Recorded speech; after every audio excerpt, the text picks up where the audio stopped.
अस्सलाम वालेकुम नाज़रीन, मैं हूं असगर चौधरी और आप देख रहे हैं डेली मुमताज़ डिजिटल। नाज़रीन, मुस्लिम लीग नून के अंदर एक बड़ी लड़ाई सामने आई है और मरकजी दो रहनुमा हैं वो आपस में गुतम गुत्ता होने के करीब पहुंच चुके हैं। मेरे साथ मौजूद हैं सीनियर जर्नलिस्ट हैं, साफ़ी हैं और मुस्लिम लीग नून के खास करके जो पार्टी अमूर के ऊपर बड़ी गहरी निगाह रखने वाले तारक सुमैर साहब। तो जरा इनसे पूछते हैं कि अंदर की क्या खबर है। तारक साहब, ये क्या हुआ है दानियाल अजीज और एहसन इकबाल साहब के दरमियान? ये कहां तक बात पहुंच गई है और इल्जामात क्या है इस पर? एहसन इकबाल साहब भी बड़े अच्छे आदमी हैं, दानियाल अजीज साहब भी बड़े अच्छे आदमी हैं। दानियाल अजीज साहब के वालिद चौधरी अनवर अजीज साहब मरहूम जो हैं, मेरे बड़ा उनसे ताल्लुक़ वास्ता रहा है, एहसन इकबाल साहब से भी है।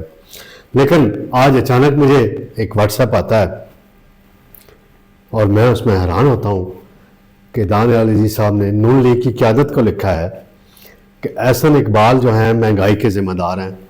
वो प्राइस कंट्रोल कमेटी होती थी फेडरल गवर्नमेंट की, उसके सरबराह थे, उनको सेक्रेटरी जनरल बनाया गया और जो नून लीग को अब मसाइल का सामना है वो सब उसके ज़िम्मेदार अकेले एहसन इकबाल हैं। तो मैं बड़ा हैरान हुआ, यार ये क्या मामला है। मैंने चेक किया तो पता चला लड़ाई कोई और है। फिर मेरी एहसन इकबाल साहब से भी बात हुई इस हवाले से, तो उनका मौक़िफ़ भी मैंने लिया है। मैं आपको पहले उनके ख़त के मंदरजात पढ़ देता हूँ ताकि नाज़रीन को आसानी हो जाए कि उन्होंने क्या इल्ज़ाम लगाया है। वो कहते हैं अपने ख़त में, दानियाल अजीज साहब कहते हैं कि एहसन इकबाल बलदियाती हुकूमतों के बारे में अपने आप को अक्ल कुल समझते हैं। इन्हें इस बात का जवाब देना चाहिए, जब एहसन इकबाल चौधरी कीमतों की निगरानी करने वाली कौमी कमेटी के सरबराह थे तो पाकिस्तान की तारीख में रिकॉर्ड तोड़ सबसे ज़्यादा महंगाई क्यों हुई थी, जिसकी वजह से नून लीग को अब शदीद मुश्किलात का सामना है और पार्टी की बदनामी हुई, जबकि गरीब आवाम की कमर टूट गई जो अब आइंदा इलेक्शन में वोट इसी महंगाई पर जोड़ रहे हैं। ख़त में उन्होंने मज़ीद कहा कि एहसन इकबाल की जो नैली है और कीमतों पर काबू पाने में नाकामी है, हमारी जमात के वोट बैंक को नाकाबिल तलाफ़ी नुकसान पहुँचा है। गरीब पाकिस्तानियों की मुश्किलात में ज़बरदस्त इजाफा हुआ है, जबकि हमारी हुकूमत का कीमतें बरकरार रखने के हवाले से अवाम में माजी में शानदार रिकॉर्ड रहा है। इस पर वो आगे लिखते हैं कि एहसन इकबाल जो हैं, बजाय इसके कि उनको हटाया जाता, उनके खिलाफ कोई पार्टी की आदत कार्रवाई करती, उनको सेक्रेटरी जनरल के ओहदे पर बरकरार रखा गया। अब इलेक्शन करीब आ रहे हैं तो आप देख लें, ये उन्होंने खत में लिखा है। मतलब ये कि जो काम डार साहब ने किए थे वो एहसन इकबाल साहब के खाते में डाल दिए गए।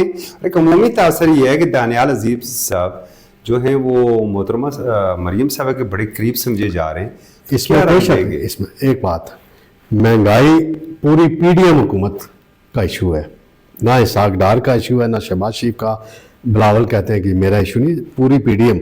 और इस महंगाई की ज़्यादा जिम्मेदारी जो है तहरीक इंसाफ पर भी जाती है, क्योंकि उन्होंने IMF का मायदा बर वक्त नहीं किया था, खिलाफ वर्जी कर दी थी, तो मसाइल पैदा हुए। पहली बात तो ये मैं वजाहत कर दूँ।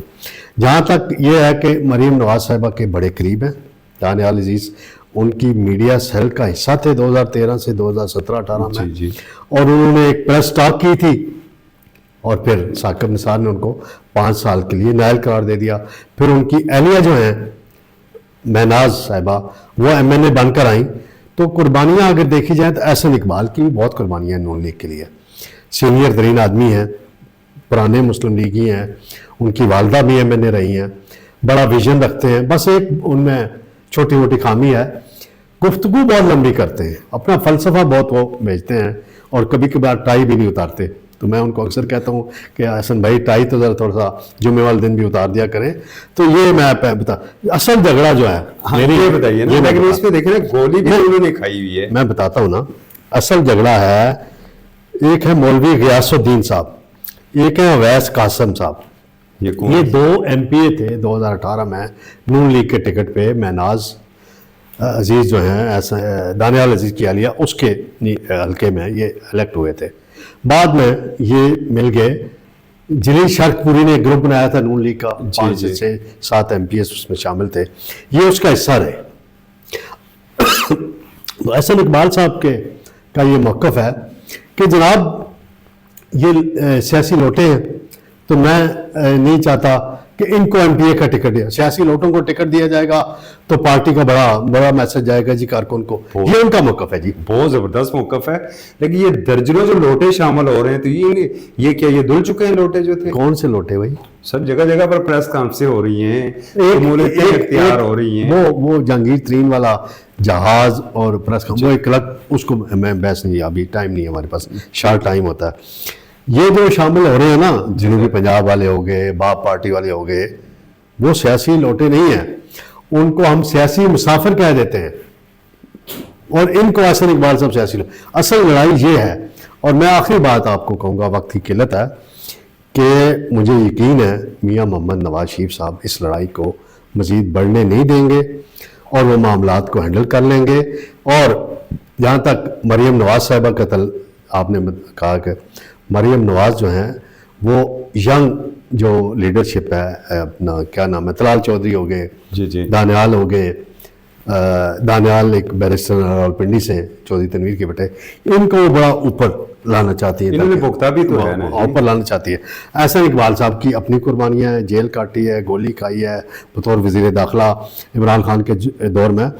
तो ये असल झगड़ा ये नहीं है कि ये जो इन्होंने ख़त में लिखा जी महंगाई के ज़िम्मेदार, असल झगड़ा है टिकट की तकसीम का। ये हर जगह होता है, हर ज़िले में हो रहा है। तो ये आज उनका खाता आया, तो उसमें मैंने कहा नाज़रीन को हम अपडेट देते जाएं कि ये नून लीग के अंदर एक लड़ाई ओपन हो गई है। आप बहुत शुक्रिया तारक सुमैर साहब। अमूमन जब कोई भी पार्टी इक़्तिदार के करीब आने लगती है तो ये छोटी मोटी लड़ाइयाँ उसमें रहती हैं और यही खबरों की जीनत बनती हैं। हमें इजाज़त दीजिए और देखते रहिए डेली मुमताज़ डिजिटल।